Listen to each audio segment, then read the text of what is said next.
Vamos dar continuidade ao estudo da carta aos Hebreus. Na semana passada, nós começamos a tratar do segundo capítulo, do 1º ao 4º verso. Nessa sessão, vimos que as verdades divinas são eternas e já nos foram reveladas na palavra de Deus. Nós, cristãos, devemos apegar-nos firmemente a elas, dentre as quais brilha com especial resplendor a doutrina da divindade do Filho de Deus, nosso amado Redentor e Senhor. Desviar-se de verdades tão preciosas como essa significa ser negligente quanto à revelação divina. Esse comportamento acarreta sérios prejuízos espirituais e, o que é pior, é uma afronta a Deus. Como tal, implica injusta punição. Nós vimos ainda que a obra da salvação foi realizada eficazmente por Cristo Jesus, e o testemunho que a esse respeito foi dado é inteiramente confiável, sendo encontrado na palavra de Deus. Esse é mais um motivo para nos apegarmos firmemente às verdades ouvidas e delas jamais nos desviarmos. A propósito, eu lembro que várias vezes o escritor de Hebreus adverte os leitores a não se desviarem de Deus. No capítulo 3, verso 12, ele diz: "Tende cuidado, irmãos, jamais aconteça haver em qualquer de vós perverso coração de incredulidade que vos afaste do Deus vivo." No 10º capítulo, verso 31, consta: "Horrível coisa é cair nas mãos do Deus vivo." E isso porque, como ele escreve no 12º capítulo, verso 29, o nosso Deus é fogo consumidor. A esse respeito, Simon Kistemaker, em seu comentário de Hebreus, publicado pela editora Cultura Cristã, observa que a negligência quanto à palavra de Deus não parece ser um grande pecado. Mas o escritor da epístola, ao contrastar esse pecado com a desobediência do povo nos tempos do Antigo Testamento, ensina que ignorar a palavra de Deus é uma ofensa seríssima. Visto que Deus nos deu sua completa revelação no Antigo e no Novo Testamentos, é impossível para nós escaparmos das consequências da desobediência ou da negligência. A salvação anunciada pelo Senhor é muito maior do que a lei de Deus que foi anunciada aos israelitas no Monte Sinai. Cristo, como está em 2 Coríntios, capítulo 3, do verso 13 ao 16, tira o véu que cobre o coração daqueles que leem o Antigo Testamento. Sinais, prodígios e vários milagres foram feitos por Jesus e pelos apóstolos que receberam autoridade para agir durante o estabelecimento e crescimento da igreja primitiva. Os dons do Espírito Santo, no entanto, ainda estão com a igreja hoje. A fim de avançarmos, meu ouvinte, vamos à leitura de mais uma sessão de Hebreus. Acompanhe o 2º capítulo, do versículo 5º ao 9º, onde a palavra de Deus diz assim: "Pois não foi a anjos que sujeitou o mundo que há de vir, sobre o qual estamos falando. Antes, alguém em certo lugar deu pleno testemunho, dizendo: que é o homem que dele te lembres? Ou o filho do homem que o visites? Fizeste-o por um pouco menor que os anjos.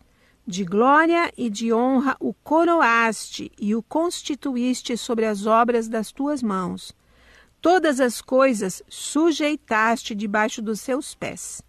Ora, desde que lhe sujeitou todas as coisas, nada deixou fora do seu domínio. Agora, porém, ainda não vemos todas as coisas a ele sujeitas. Vemos, todavia, aquele que, por um pouco tendo sido feito menor que os anjos, Jesus, por causa do sofrimento da morte, foi coroado de glória e de honra, para que, pela graça de Deus, provasse a morte por todo homem." Meu ouvinte, o escritor de Hebreus usou todo o primeiro capítulo para enfatizar a divindade do Filho de Deus e sua superioridade sobre os anjos. Em seguida, fez uma breve exortação pastoral, advertindo seus leitores para não se desviarem da verdade revelada. Agora, ele volta a focar na pessoa do Filho. Novamente, o escritor sacro reforça seus argumentos com uma passagem do Antigo Testamento, o Salmo de número 8. Algumas questões surgem naturalmente a partir dessa seção da carta. A primeira delas é: por qual razão o escritor não diz quem é o autor do salmo que iria citar em seguida? O Salmo de número 8 era muito conhecido dos judeus e dos cristãos primitivos que o decoravam ainda na infância. Todos sabiam que seu autor é o rei Davi. Contudo, o escritor de Hebreus, ao omitir esse nome, parece ter preferido reduzir a importância do autor humano do Salmo, citando-o simplesmente como uma afirmação autoritativa das Escrituras, que procedem diretamente de Deus.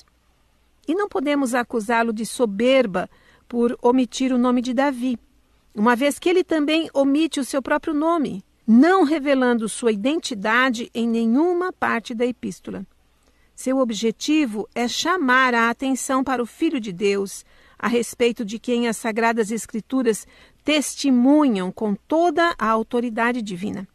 Assim, não importa se quem escreveu esta ou aquela passagem foi Moisés ou Davi, Paulo ou Apolo. Importa sim é que Deus é o autor primário da revelação. A segunda questão que surge a respeito desta seção de Hebreus diz respeito ao salmo citado. Afinal, o salmo de número 8 fala de quem? Dos homens ou de Cristo? Voltemos ao Antigo Testamento e leiamos esse salmo. Ó Senhor, Senhor nosso, quão magnífico em toda a terra é o teu nome, pois expuseste nos céus a tua majestade. Da boca de pequeninos e das crianças de peito, suscitaste força por causa dos teus adversários, para fazeres emudecer o inimigo e o vingador. Quando contemplo os teus céus, obra dos teus dedos, e a lua e as estrelas que estabeleceste, que é o homem que dele te lembres? E o filho do homem que o visites? Fizeste-o, no entanto, por um pouco menor do que Deus, e de glória e de honra o coroaste. Deste-lhe domínio sobre as obras da tua mão, e sob seus pés tudo lhe puseste, ovelhas e bois, todos, e também os animais do campo, as aves do céu e os peixes do mar, e tudo o que percorre as sendas dos mares. Ó Senhor, Senhor nosso, quão magnífico em toda a terra é o teu nome. Meu ouvinte, nós encontramos ecos desse precioso salmo em vários livros do Novo Testamento.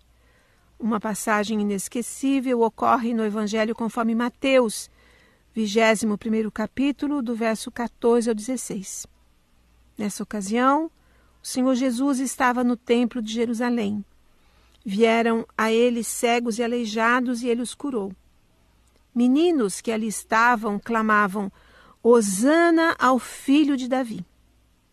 Diante das maravilhas que Jesus fazia e do clamor dos meninos, os principais sacerdotes e os escribas, ao invés de se comoverem, sentiram-se indignados e perguntaram se ele estava ouvindo o que diziam. Aquelas autoridades esperavam e queriam que Jesus mandasse as crianças se calarem. A resposta deve tê-los desconcertado, porque Jesus disse que estava ouvindo sim, e lhes perguntou: Nunca lestes? Da boca de pequeninos e crianças de peito tiraste perfeito louvor? Nessa pergunta retórica, Jesus citou com ligeira variação o Salmo 8, verso 2. Sim, as autoridades conheciam o Salmo e tiveram que se calar. Esse salmo começa e termina com a mesma declaração entusiástica sobre o glorioso nome do Senhor, que é conhecido por todos os habitantes da terra, quer o adorem ou não. Mas além desse louvor, o Salmo 8 trata de um assunto que está diretamente relacionado com o que o autor de Hebreus quer expor a seguir. O Salmo trata da dignidade do ser humano, obra-prima da criação de Deus. Respondendo assim àquela pergunta inicial que eu fiz há pouco, pode-se dizer então que o Salmo 8 trata primeiramente da dignidade do homem, criado à imagem e semelhança do Senhor. Esse assunto ocupa 6 versículos. Parece que o salmista o compôs à noite, enquanto observava o céu estrelado. No silêncio da noite, esse que é o homem segundo o coração de Deus, sente o impacto do infinito diante de seus olhos. Davi nada sabia de astronomia. Não fazia ideia do tamanho de qualquer estrela, da distância em que elas estão, nada sabia de outros planetas ou satélites. Mas sabia alguma coisa sobre o Deus por trás de toda aquela imensidão. Assim, naturalmente, essa contemplação o fez meditar na grandeza de Deus, porque os céus são os céus de Deus. Foi ele quem estabeleceu a lua e todos os demais astros, tanto o sol quanto as estrelas. Comentando esse salmo, o pastor Matthew Henry diz que quando nós contemplamos a glória divina no reino da natureza e da providência, devemos ser conduzidos por ela e chegarmos à contemplação da sua glória no reino da graça. Portanto, a meditação de Davi o conduz do firmamento para a humanidade. Ele pensa em si mesmo, falho, pecador, nascido na iniquidade, concebido em pecado, como ele diz no Salmo 51.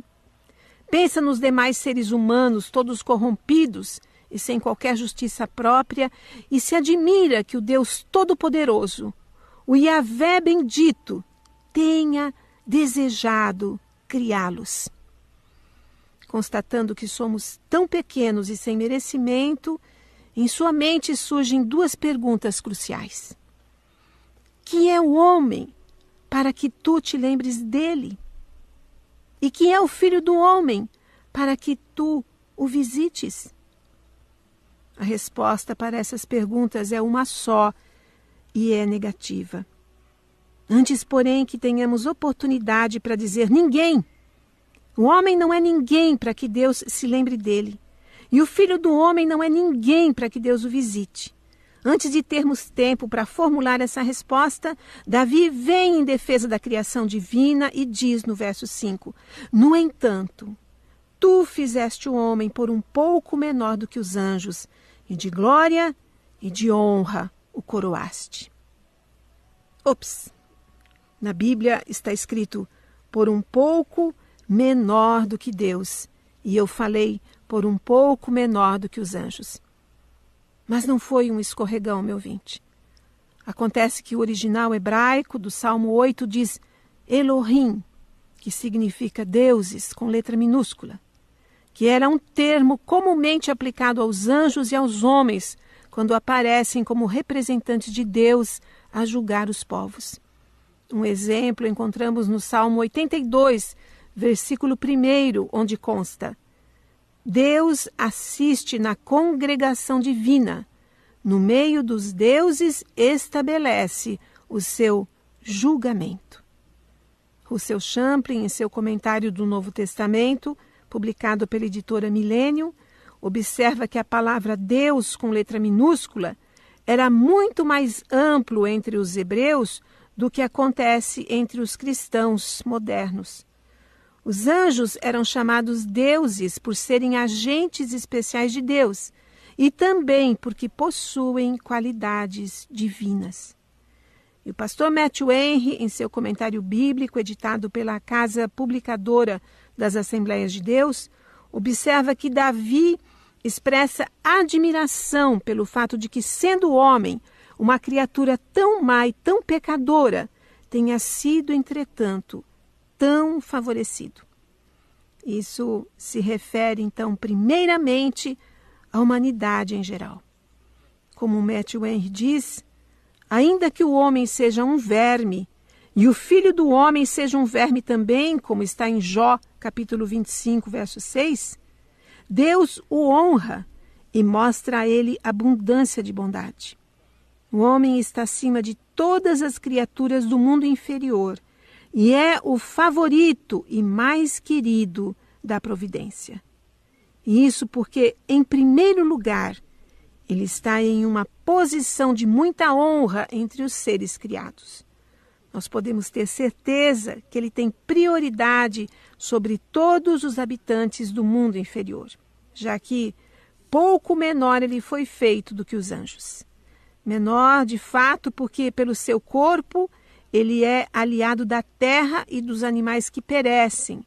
E pela sua alma, que é espiritual e imortal, ele está tão perto e parecido com os santos anjos, que ele pode ser verdadeiramente considerado um pouco menor que eles, e então está próximo deles.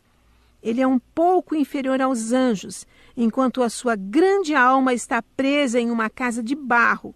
Mas os filhos da ressurreição devem ser iguais aos anjos e não inferiores a eles, como Jesus disse em Lucas capítulo 20, verso 36.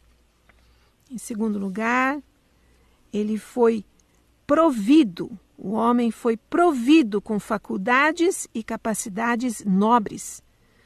O texto diz: de glória e de honra o coroaste.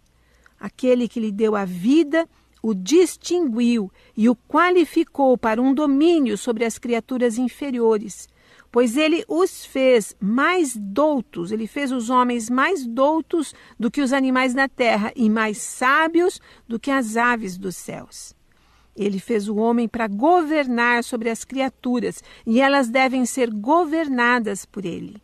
Para isso, o homem foi dotado com a razão, que é a sua coroa de glória.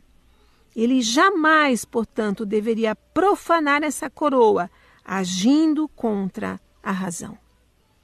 Em terceiro lugar, o homem é investido por um domínio soberano sobre as criaturas inferiores, abaixo de Deus, e é constituído senhor delas. O verso 6 do Salmo afirma que aquele que fez todas as criaturas e as conhece, deu ao homem o domínio sobre as obras das suas mãos. Em Gênesis 1:28, vemos o homem recebendo esse poder, que foi renovado após o dilúvio, como está em Gênesis 9 capítulo, verso 2. Deus colocou todas as coisas debaixo dos pés dos homens, para que possam servi-lo não só para o trabalho, mas para a multiplicação e vida das criaturas inferiores. Elas todas foram entregues em suas mãos e são postas debaixo de seus pés. O homem tem capacidade e condições para fazer tal coisa. Ainda que muitos deles sejam mais fortes, muitos dos animais sejam mais fortes e muitos deles sejam mais rápidos que o homem, de uma forma ou de outra, o homem domina sobre eles. Porém, se o Salmo 8 se refere primeiramente aos seres humanos, meu ouvinte, de maneira particular, ele se refere a Jesus Cristo. Essa é a segunda aplicação do Salmo, que tem um enfoque notadamente messiânico. Jesus Cristo, homem, é esse que por pouco tempo, foi feito menor do que os anjos. Matthew Henry afirma que o autor de Hebreus cita esse salmo a fim de provar o domínio soberano de Cristo, tanto no céu quanto na terra, mostrando que ele é esse homem, esse filho do homem falado aqui, a quem Deus, de glória e de honra, coroou e fez com que ele tivesse domínio sobre as obras das suas mãos. E é certo que o maior favor jamais mostrado à raça humana, e a maior honra que já foi colocada sobre a natureza humana foi exemplificada na encarnação e exaltação do Senhor Jesus. Isso ultrapassa de longe os favores e honras a nós concedidos pela criação e providência, mesmo que eles também sejam grandes e muito mais do que nós merecemos. Nós temos motivos para humildemente valorizar a nós mesmos e com gratidão admirar a graça de Deus em tudo isso. É que, primeiramente, Jesus Cristo presumiu a natureza do homem e em tal natureza humilhou a si próprio. Ele se tornou o Filho do homem, alguém que partilhou da carne e do sangue. Sendo assim, Deus o visitou, o que alguns atribuem ao seu sofrimento por nós, pois é dito que pelo sofrimento da morte, ou seja, uma visita na ira, de glória e de honra, Deus o coroou, como está no verso 9 do nosso texto de Hebreus. Deus o visitou, tendo deixado sobre ele a iniquidade de todos nós, e ele o levou em conta, e o visitou com uma vara, para que nós pudéssemos ser curados por ela. Por um curto período de tempo, ele foi feito pouco menor do que os anjos, quando ele tomou para si a forma de um servo e abdicou de sua reputação. Em segundo lugar, nessa natureza ele é exaltado para ser o Senhor de tudo. Deus, o Pai, o exaltou, porque ele humilhou a si mesmo. De glória e de honra Deus o coroou. A glória que ele tinha diante dos mundos foi colocada não só na cabeça da igreja, como também em todas as coisas concernentes à igreja. E Deus deu todas as coisas nas suas mãos. Confiou a ele a administração do reino da providência, junto com a submissão ao reino da graça.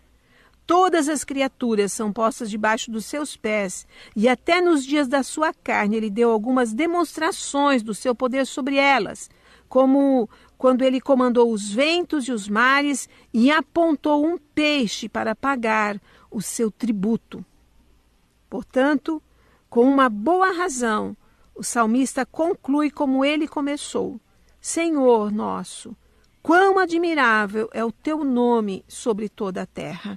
Nome que tem sido honrado com a presença do Redentor e ainda é cultuado pelo seu evangelho e governado pela sua sabedoria e poder.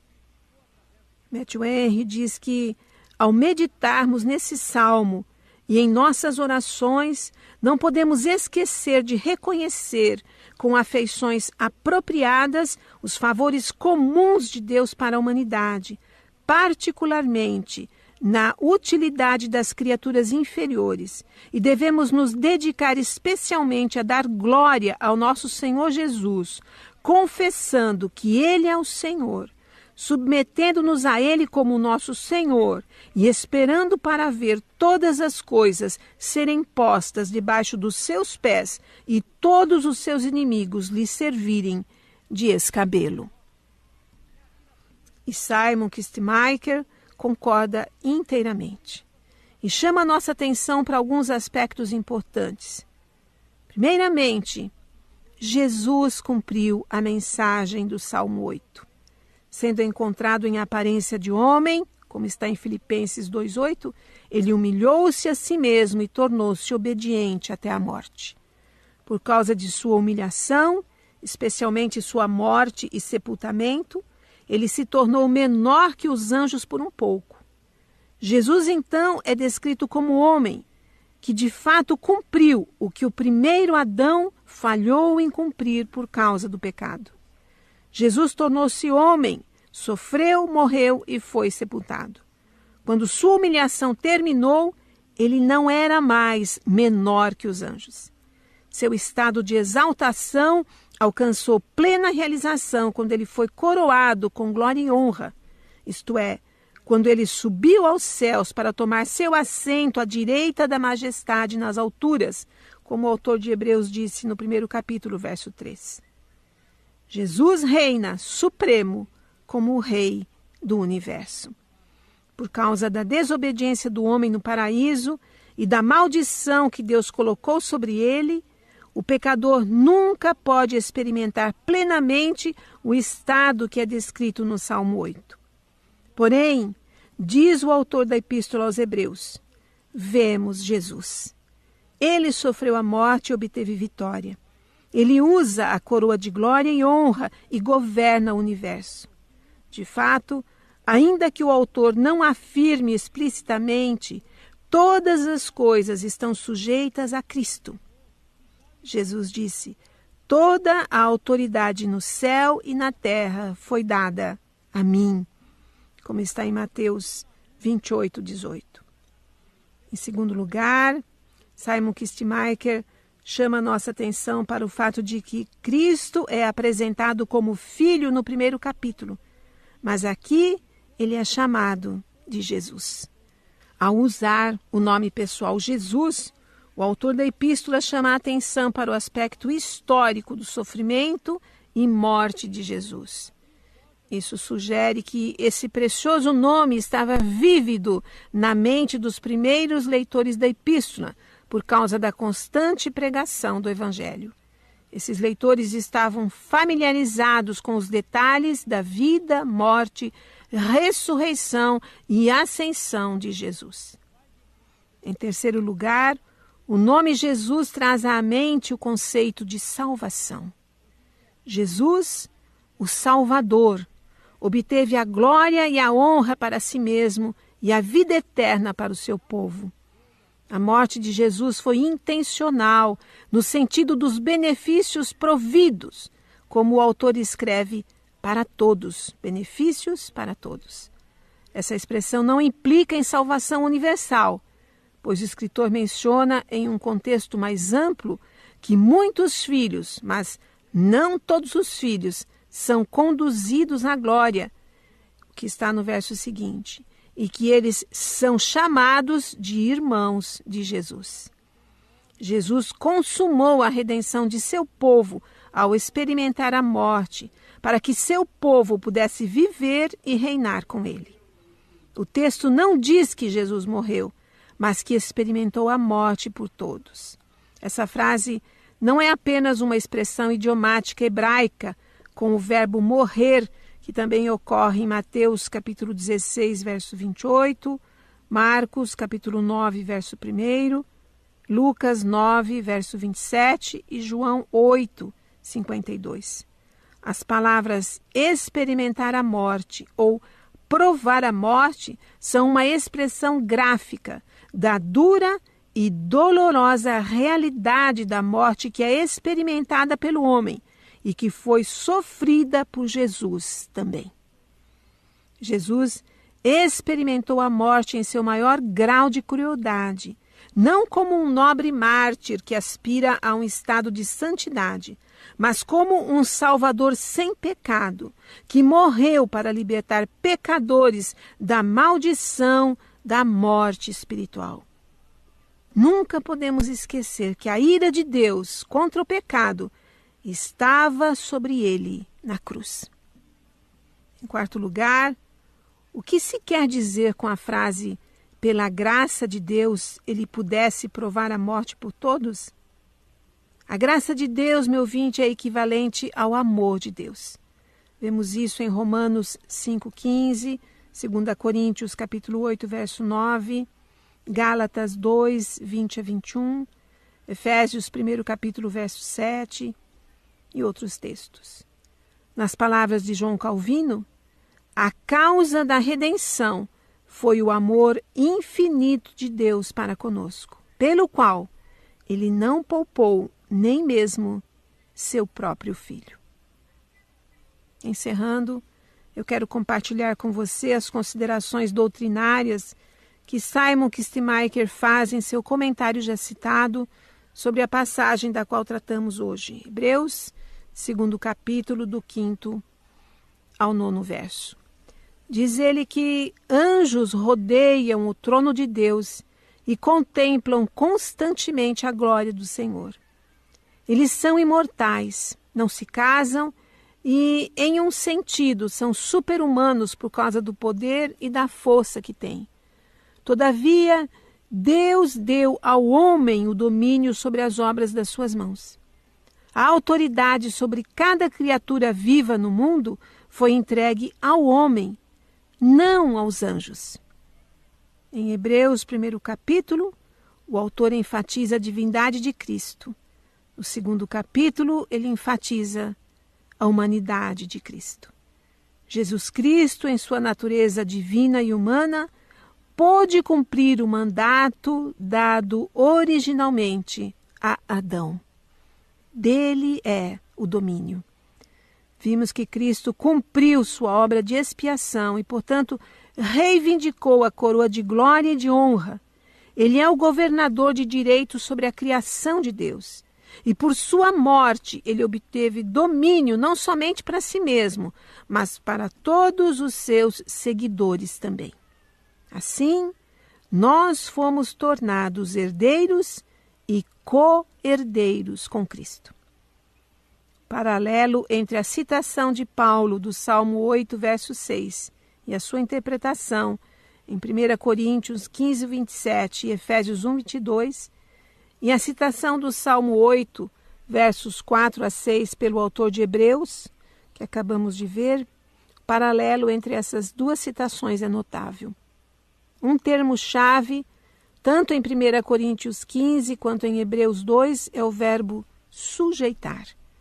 Ambos os escritores demonstram que Deus é o agente, que Cristo tomou o lugar do primeiro homem e que o tempo entre o primeiro Adão e a obra de Cristo completou-se. Louvado seja o Senhor. A Ele seja toda a glória, hoje e para todo sempre. Amém.